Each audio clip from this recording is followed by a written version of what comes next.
Welcome to A Pair of Bookends, the book club you can carry anywhere. We are your hosts and hopefully your new bookish pals. I'm Hannah MacDonald. And I'm Lydia Clare. Welcome back to another episode in our debut Spotlight series, where we shine a light on the freshest authors and their debut novels. Today we look at Collected Work, a compelling, thrilling and immense novel that focuses on the passing of youth in an epic tale about a Swedish publisher whose wife mysteriously goes missing. Described by The Times as Sweden's Sally Rooney, Lydia Sandgren is a practicing psychologist and writer from Sweden. Lydia is no stranger to her family saga. As the eldest of 7 siblings, and alike to her characters in Collected Works, she has kept herself immersed in the world of art and thought by studying music and philosophy and going on to spend 10 years on the manuscript that became Collected Works. This astonishing debut won Lydia the prestigious August Prize in 2020 and sold over 100,000 copies in Sweden alone. At the time of recording, Collected Works has now been translated into English by Agnes Brumia and will be published in the UK tomorrow. And we are so excited to have Lydia joining us today. So Lydia, welcome to A Pair of Bookends. Thank you. Thank you very much for joining us. Such a nice presentation. I'm so happy to talk to you. Good. We love to wax lyrical about you. It's true. It's true.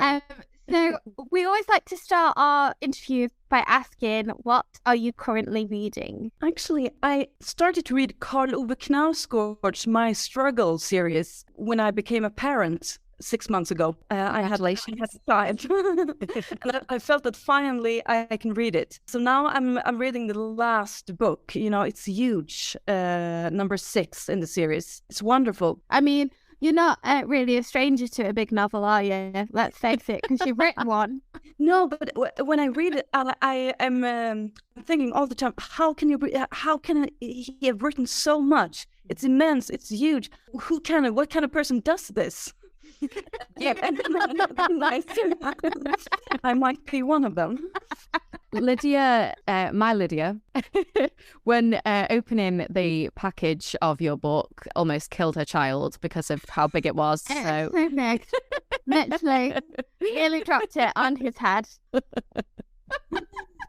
I love it. So we have been starting our debut Spotlight episodes by asking debut authors to tell us how their experience has been in having their debut published. Now, your book was published in Sweden in 2020 and is now being published in the UK. And obviously it was so well received at the time. So I would love to know what your experience has been like, how it feels having it so well received, and what the experience has been like in having it translated. Well, it's been a fantastic 3 years, I have to say. I did not expect this kind of reception. You know, I was writing it all alone for 10 years. I had no contact with a publisher and nobody really read it. A chapter here and there, you know, but I had no real reader while writing the book. So I was basically all alone for a decade. And when I finally submitted the manuscript, I sent it to the biggest publisher in Sweden. And I remember I was sitting at the table and I was wondering, what the hell have I done?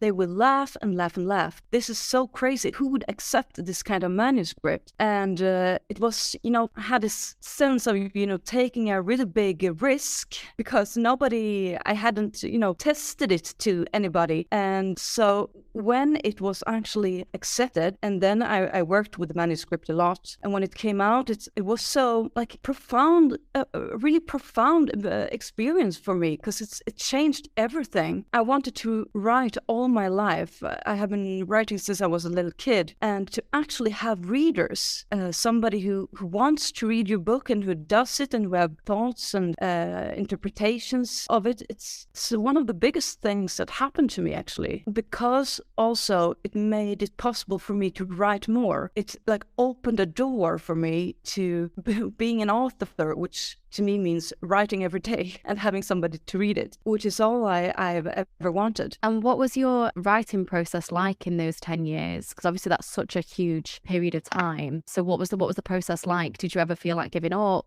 Did you sit down for an hour every day? How did it work? I never really thought about giving up. I decided I have to finish this, and I will finish this book, and I will send it to a publisher, and that will be it. If they don't take it, so be it, then I could give up maybe. But I had to do it. I had to give it a real try. But very often I doubted what I was doing, and I was wondering if this is really the right way to move forward. Should I really keep on walking this very, very, very long road? Is it a good idea, or am I being crazy? That was a common thought.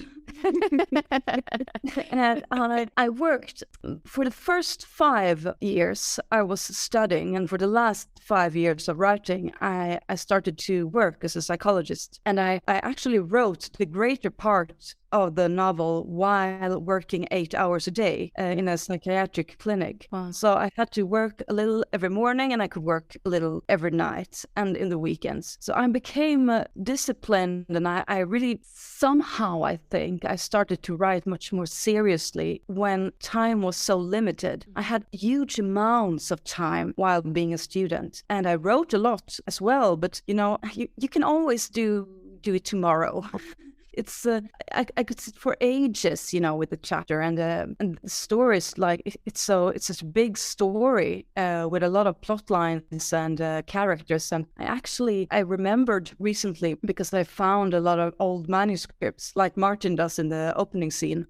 When I moved a year ago, and I found this huge box with a lot of papers in it, and it was old collected works manuscripts, and I read some of it, and I had completely forgotten about this character and this plot line, and I just I could throw away years of work. Maybe not throw away, because it always leads somewhere else, I think, but it really took a long time for me to really learn how to write, how to construct story, and how to write with my own voice, and not imitating Vladimir Nabokov, for example, which I did for a couple of years. And it's really not easy to write in a natural way that is close to your own way of speaking and your own voice in a literal and a metaphorical way. It's so fascinating to think about, when you were talking about those kind of characters that you lose and the things that you lose in the edit and the drafts, the countless drafts that you end up making. But what is that like for you, to just kind of letting things go? Are you quite good at letting characters go, or are you kind of like, no, I want to keep every single sentence I've ever written? I have taught myself to cut and love it. And so I've learned to love the red ink, and I edit a lot while writing. And as I mentioned before, I always feel that even if I take a wrong turn, eventually it will lead me right, or it will lead me to something that's worth saving. And very early on in the process, I learned that I should cut out everything that didn't sound good. And if a page just cut everything except for one sentence, that sentence would be good and it would be worth it. So I like rewriting as well. I do it like, I can't write a story from A to B. It goes all kinds of circles. It grows organically very much. And it's hopeless because you can never send a chapter. I was reading Thomas Mann. I was reading his diaries when I had my baby and I was breastfeeding, and it was perfect to read a diary because it's all the same thing every day. So I forgot, but it didn't really matter. But I learned that Thomas Mann, he writes literally from A to B, and every day he reads a chapter loud to his family, or not every day, but every week. And then he's finished with the book and he sends it off to his publisher. And I was so jealous. I really wish I could do that. It would be wonderful to have just a chapter finished, and you could give it to your publisher and to a friend or your husband or whoever to read. But I have these fragments and pages and drafts, and I have to puzzle it all together, and it's such tedious work sometimes. It does sound like a very grueling process, I must admit.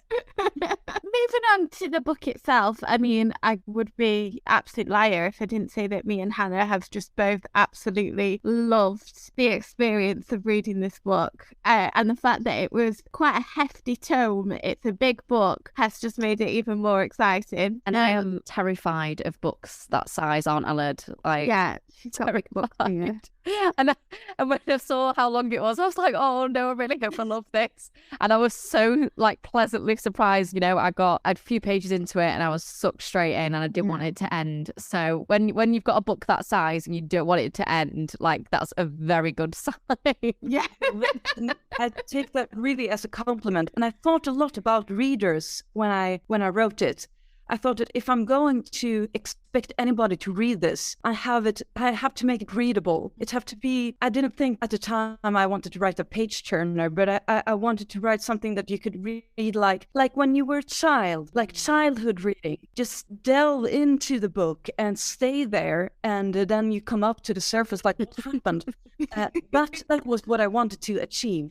Absolutely. And I feel like you really did. And what I really enjoyed about it is that we do get to see the characters over great kind of swathes of time. And a lot of the book is about youth and the passing of time and youthfulness and what that means. Why did you want to kind of explore the topic of this passing of time and of losing your youth? That's a very good question. Actually, the passing of time was one of I had some like starting points. I didn't have the story when I started to write, but I had some, points that I wanted to explore or themes or topics and motives. And the passing of time and youth growing into adulthood was one. And I was very young myself starting out on this book. I was 22 something. And still I had this fascination. I was always, since I was a child, very fascinated with the past, and not the long lost past like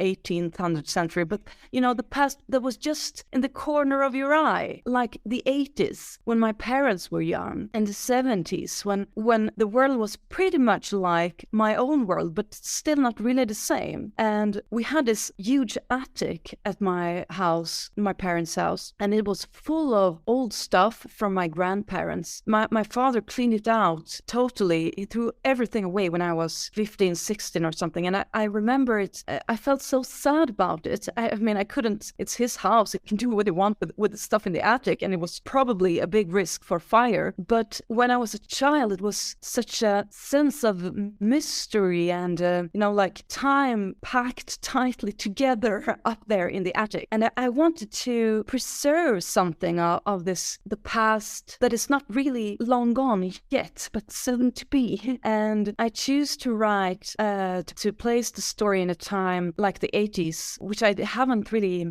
since I'm born in 1987, I didn't experience it myself, but it was just in the corner of my eye. And I think I was also in some way thinking a lot about what's going to happen to me, my own, coming of age process. Like I wanted to write and I wanted to read, but I decided early on that I cannot be a writer, or I cannot strive for being a writer. I need to have a real job. So I choose to education to become a psychologist, which was very fun. I have never regretted that, but I thought I need to have a real job in order to write. And so this question of actually achieving something, of having a dream and actually realizing it, that was very central to me, well, until I actually finished the book and it was published. And I think I put a lot of that into Martin, one of the main characters in the book, who wants to become a writer, but he never really succeeds, mainly because he loves literature and he's a big reader, and he eventually becomes a publisher, and a pretty good one, but he doesn't really want to write. I think he likes to have written, or he likes the idea of himself writing, but in the actual moment when he sits down to write, he rarely feels like that's the right thing to do. There are lots of obstacles, or inner obstacles for him, and so I think I could place all my anguish about not becoming a writer in Martin. Absolutely. There's a great scene with Martin where he goes to, he's writing his epic novel, his epic book, and he sits and he's like, make sure all the aesthetics are right. So he's got, typewriter, and he's got this here, and he's trying to get the cigarette to dangle just perfectly into just say that, because that's what the cool people do. And it's just, and then he goes to write and he's like, I'll do it tomorrow. It's like, why? It's also when is it, how do you pronounce his name? Is it Per? When he goes to Penn, they've got this publishing company together, and he says, I need to write this novel. I've been trying to write it, and Per goes, okay, right, here is a time frame. You could take a month, and you can, every morning, you don't need to come in Tuesday to Thursday, you don't need to come in until the afternoon, and you've got your mornings ahead of you, And he's like, I'm not sure how this is going to work. And then he's like, right, okay, I'll give it a try. And then he goes home and he's like, can see the dust on the window because of the sun, and he needs to clean the window. And then he's like, I'll just make myself a cup of coffee. And then it's like everything, every kind of excuse in the book. He's not getting this book written. I think he really doesn't. Well, I shouldn't. I don't like the idea of me, knowing all the answers to the questions in this novel. But I have thought of Martin as a person who really don't dare to risk the picture of himself as someone who could have been a writer. If he actually would have given it a try, and there would be a real book. Not just his fantasy book, And this transformation of fantasy to something real, I have been obsessed with that. It's always when I write, that's one of my main topics, and I think it has been for me personally as well. It's so hard to actually do something. It's hard to read a book. Like I read Thomas Mann. I was talking about Thomas Mann. I read The Magic Mountain, and I had to make this project of it with a friend. I have a podcast with a friend of mine, and we read classical books that we haven't read, that you should have read, like The Magic Mountain. And I loved the book, but it was so hard. It took forever to read it. It's a big. It's really who does that? And now, having read it, I think about it once a week, and I look forward to read it again. But it was such a big work actually doing it, it's. I think Martin is. He can't really. Maybe you need to really, really want something, or really, really like it. Like you have to find such a big pleasure in writing to actually do it over time. And I don't think he does. I think he does in reading. He loves to read, and reading follows him all through his life. But writing is really hard, and you have to think it's fun. Yeah. It sounds rather trivial, but to me, it's, it took some time to find out how to do it. I did feel slightly attacked because there are the start of a novel sat in my laptop and a couple of plays that I've not yet finished. And as me and Lydia have said many times on the podcast, we're both actors, but I like to dabble in writing sometimes. And I like to think, that maybe one day I'll write some big stage play, or I'm going to write a novel. But when I was reading this book, I was like, am I Martin? Is that... Martin, it's not bad, and I think that he's actually, he just doesn't really understand that his real talent is in publishing, and I think he starts to understand, like in the end of the book, it's a kind of, what you call it, atonement for him, like actually leaving his youthful dreams and turning towards what he actually did accomplish, which is a publishing house and 2 kids who has grown up without a mother, and he's been taking responsibility. He's the only character in the novel that really does, and so being Martin, that's not bad. And I'm not sure Martin never will write. Maybe he will after this book, outside the framework of collected works. Maybe you need sometimes to have some experience of not really making it, or like giving up something, and then you can actually do it. Like you surrender, and then first after you have surrendered, you can achieve something. Yeah. So maybe one day that play will maybe jump off of the door. I think what was so fascinating as well in the book that definitely came across is like how people are so obsessed with the idea of like legacy. And I think definitely we see it a lot more now with like the rise in social media and stuff. You know, people are so obsessed with like being a significant individual. And I definitely got a sense of that. And I don't know if it's a thing with creatives or what, but you really got a sense of like his sort of him idealizing. That's not a word, is it? Is it? It didn't sound like a word when I said it. Idolizing this like idea of him as a novelist. It felt like he was more attached to the idea of it because that would make him significant. You know, it's not that he actually wants to write the novel, and I don't know, like it's not like he wants to do it. He more wants to be seen as that person and have that perception of himself out in the public eye, I guess. And I found that really fascinating about him. And but because I know I have so many questions and I've got so many things that I want to speak about, I really wanted to ask before I got into my questions about the book was about the title of the novel, which is something that really intrigued me, and I don't want to forget to ask about it because it felt very tongue-in-cheek, and it's quite an amusing title, and I wanted to know what the choice was behind this title. Well, it's a part a joke and part something I just came up with very, very, very early on. I had this when I started to write, I thought, how hard can it be? How hard can it be to write a novel? I just start. And I just made a lot of notes about everything. And on page 2 of this document that eventually became hundreds and hundreds and hundreds of papers, I wrote collected works, a title. And there was something that was so compelling about, you know, having a collected works. It's like the biggest thing on the shelf, basically. And to write a debut novel and call it collected, it's so fun. And also, when people asked me what I was writing, I could always say, I'm writing on my collected works. And they well, creative reason. But I really like it because it's I think the novel basically is about, you know, a whole life. What do you do with your life? Not only like what you write, what you accomplish, but what you do with it in terms of relationships and responsibility and growing up and trying to like be a good person or whatever. So I choose it right from the very beginning. This book was called Collected Works, and it was never a question for me to call it anything else. But it's been confusing. We had to put on the front page a debut novel. In order not to confuse people when it came up. Yeah, when I first saw Collected Works, I was like, oh, like, why have I not heard of her before? Like, have I been living under a rock? And then I realised that it was the name of the novel. I was like, oh, okay. It's a very good title, though. It's a very good title.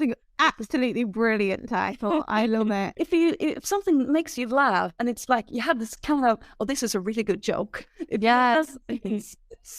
I mentioned before having fun. I couldn't have written this book without having a lot of fun while I did it. So I try to amuse myself, and I hope that comes through in translation. That's kind of tongue-in-cheek-ish parts. It definitely does. It definitely does. Absolutely. Yeah. You definitely feel the humour all the way through. And like, I'm a stickler for like, you've got to have a bit of humour in it. It has to be there. Otherwise, I'm just going to get bored. And it's just brilliant. It really is. But I can't let you go without talking about my favourite character of all time, who is Gustav, and who's just, for anyone that would like an idea of who Gustav is, he's kind of the epitome of like 1980s kind of listens to the Smiths, British culture. He'd be at the hacienda, he'd be, you know, absolutely filthy, but creating the best art that there's ever existed and passing it off as like it's nothing. He's just so vivid, so eternally young at heart, creative, chaotic. I mean, he's just incredible. Can you tell us a little bit about your inspiration behind creating him and what it was like to create him? Oh, I loved to write about him, and I think I wanted him to be a kind of person that you could actually fall in love with. And for Martin, he's just this, he like rocks Martin's world when Martin and Gustav gets to know each other. That it's like like overwhelming for Martin. And Gustav is, besides Cecilia, who he marries, the most important person. And I felt I have no real, inspiration. It's not like I draw a model of somebody I know, but he's maybe like my own idealized version of a kind of artist, and also someone I really wish I had known myself. Yes. Like, I would really like to hang out with him. It would be so great to see him over a beer and you're talking about art and you're going to a party with Gustav. That would be great. And I've had a lot of good friends growing up, but I never had someone like Gustav. And so I never had this thought before, but maybe he's kind of a fantasy friend, like you have when you're a child. And Martin, I like Martin too, and I miss Martin very much now that I no longer write about him. But Gustav was written with a sense of, wonder and fun and like anything could happen. So when Gustav enters the page, it's like you never know what's going on. Actually, it took me 3 or 4 years until I realized in the beginning it was just Martin and Cecilia. And I had this feeling that something is missing. And I didn't know how to continue and something was not right. And one day I just realized, but of course, Martin has a best friend. Okay, his name is Gustav. Who is he? And I just started to write. And he appeared out of nowhere with his ragged coat and, hair like Johnny Rotten and a beer in one hand, a cigarette. And it was so lovely to write about him. Never a dull moment with Gustav. And like Raquel, she can be, a little bit square and held back. And I had to work a lot with Raquel, but Gustav was always very easy, and I do miss him a lot, actually. Well, when you talk about him being your kind of fantasy imaginary friend, like he is my best friend. Like I want to keep him forever because I just love him. That's nice to hear. It's I'm really happy with having written about people that seem they just step out the page and people want to keep them and they become real in some way and maybe not in the way that I intended, but that's not the most important part. That my idea comes through, but that you can do, like, you can fill them up with your own sense and your own fantasy and you get your own picture of them. I'm very happy to hear he like really exists to you in some way. He really does. He really does. I feel like I've got a picture of him in a t-shirt, like a band t-shirt with just Gustav on, because I know exactly what he looks like and everything. And it's sometimes when I Google myself, you get these other people wanted to know about suggestions, and people Google Gustav Becker and also William Wallace, Begonia Days. Which is a lot of people in Sweden. They William Wallace. Who's that? Oh, I must have missed that. Oh, and they go out to Google him. And what should I read? But you're educating a nation, clearly. But they do, like, all the characters do feel really like fleshed out and so vivid and real. And I just think it just blows my mind that this is a debut novel. Please don't ever stop writing, because I need more from you. Don't just throw this out there and not do anything again. Please write more. One hit wonder. please write more. I do. I write every day, but since I'm such a slow writer, it takes a lot of time. But I think it's worth it, actually. If I tried to publish collected works after 5 or 7 years, it wouldn't have been as good. A lot on it, and it was worth the time. I think I'm really pleased with how the book ended up. As you should be. Absolutely. And like, I never have done that when I was 25 or 27 even. I had to, mature a little before actually finishing it. Now, obviously, the book is told from Martin and Raquel's perspective. Raquel, have I said her name right? Yeah, in Swedish it would be Raquel, but everybody in Britain says Raquel's. Yeah. And you've got our northern accent on it as well. So, but obviously it's told from their perspectives, and there's sort of the concept of perspective and of perception seem to be like really important topics in the book, and sort of the balancing act between truth and fiction. Now, how much did your background in psychology influence your writing of these topics, and how did you sort of separate your views of these characters, separate your views in the sense of yourself as you as psychologist and you as writer? A good question, and a hard one too, because Yes. I feel like psychology and writing, or clinical practice and writing, it's for me very like intertwined, so I can't really separate them. I think being a writer and not least a reader has helped me a lot in my clinical work, in understanding people and talking to them, and actually exploring the mind of something I can't really relate to, something that is deeply like far away from what I myself have thought and experienced and felt in life. But having read a lot of novels has really helped me, I think, becoming a better psychologist. And I sometimes people approach me with different ideas of, Cecilia maybe has this diagnosis, or maybe is she autistic? And I never wanted to write that kind of, case story, because I don't really believe in that. It's a huge and complicated question, but I think psychology is so very, very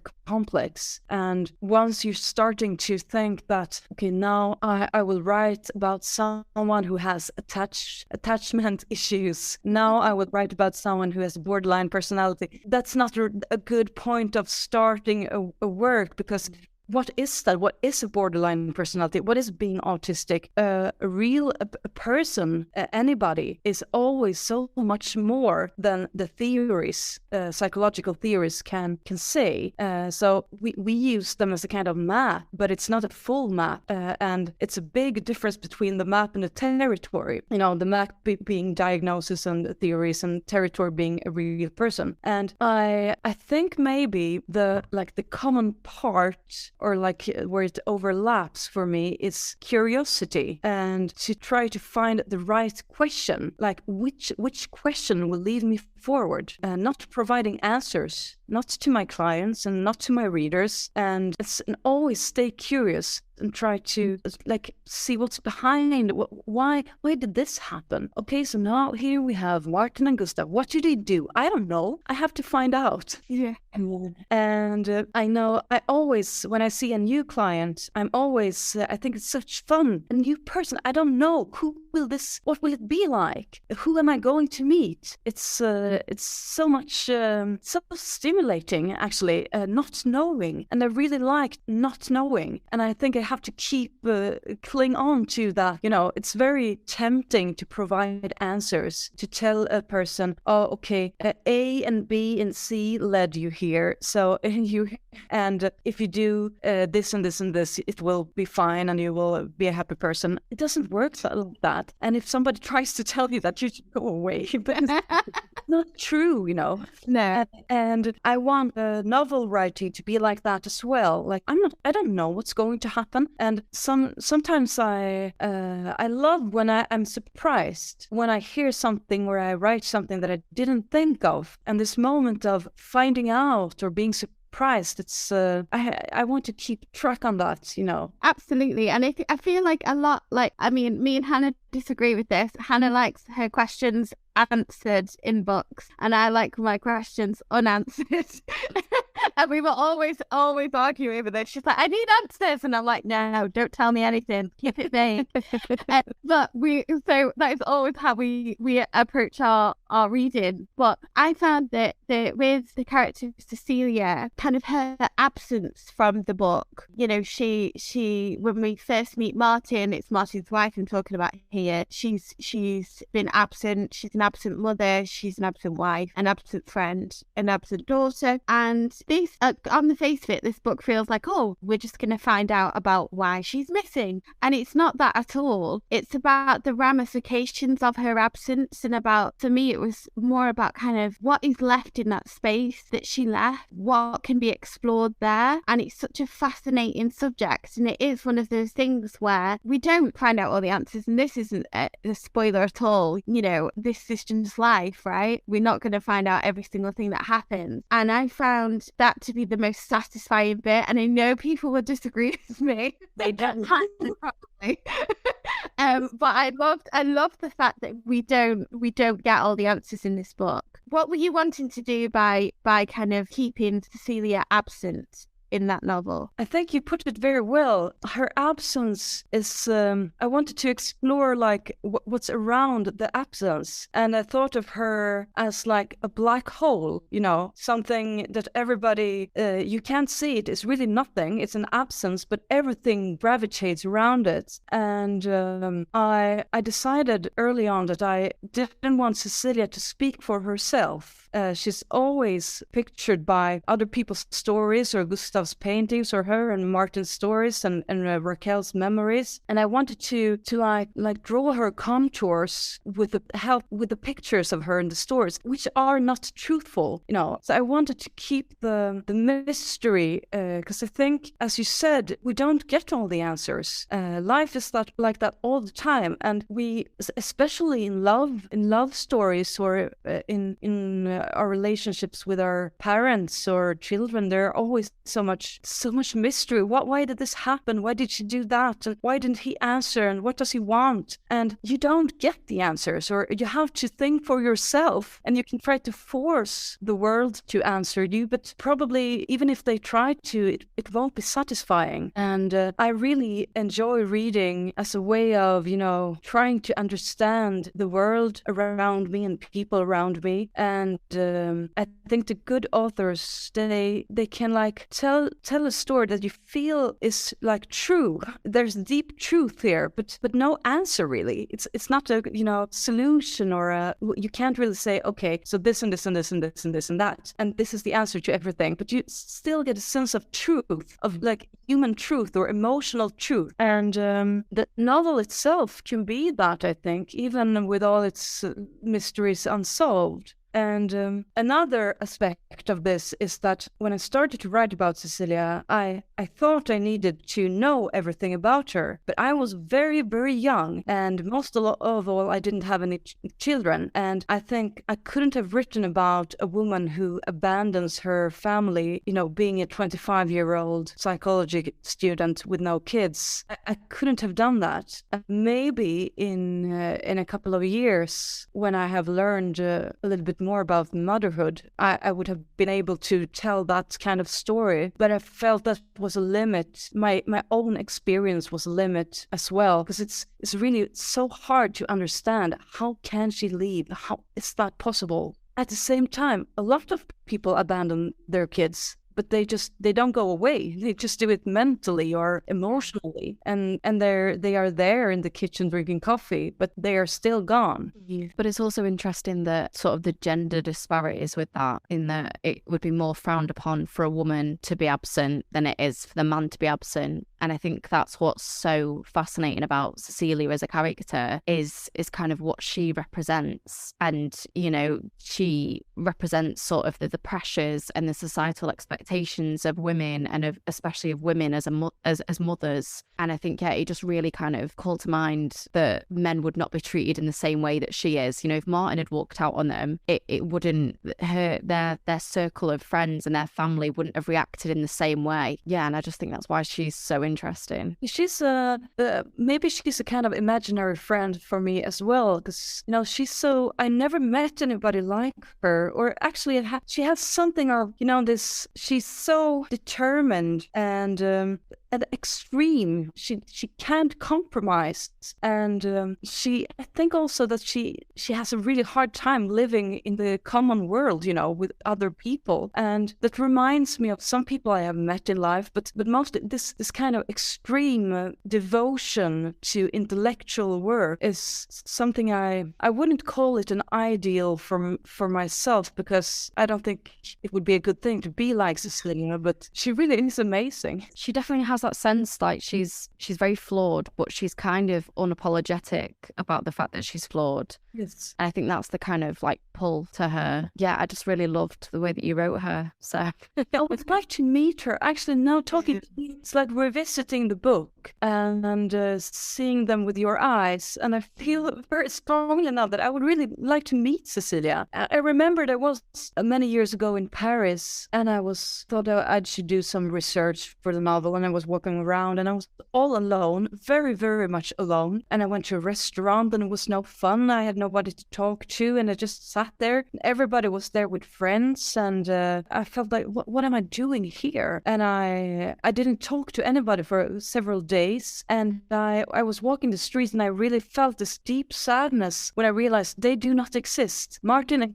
Cecilia do not exist, only in my mind, and I can't talk to them. I really wanted to. And well, I think reading and writing is it can be, when it's good, you're not alone. It makes you less alone in the world. Absolutely. I think as well, we talk about those imaginary friends and things, but I'm afraid that now we have all stolen your friends, and now they're all our friends.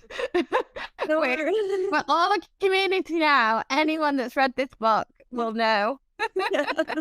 I really hope that is the case. And I would also really like to, if I could get Cecilia to go back and write my dissertation bibliography, that'd be great if she could do that.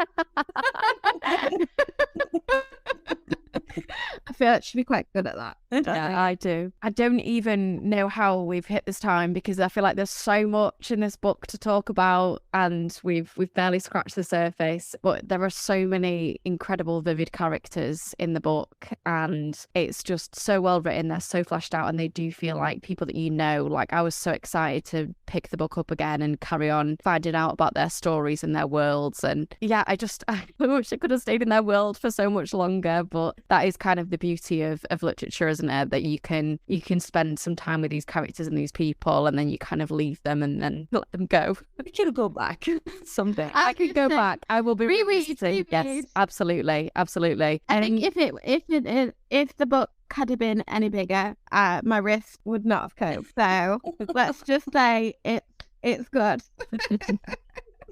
I'd just like to ask before you go, do we, and please don't say I have to wait 10 years for it, but do we have anything coming up from you? Well, yes, eventually.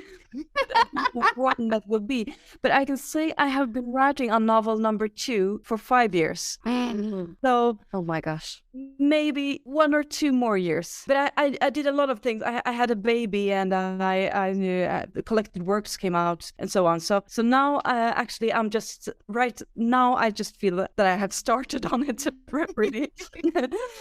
And I'm also thinking maybe I should write some non-fiction as well about having children and being a writer and a mother. Maybe, I don't know. Nice. Yeah, please. So, there will definitely be a second novel, and I fear that it will be a big one. Oh, yes. Beautiful. Music to my ears. I never thought I'd be excited for a big book. You've changed me. You've changed me. Now, before we let you go, we always like to finish these episodes in our debut spotlight series by asking if there are any debut authors that you would like to recommend to our listeners. Yes, I have to think. Debut, like contemporary, or any debut novel? Any. Well, then I think you should read actually the debut of Thomas Mann. It's a big book, Hannah, you will not like it.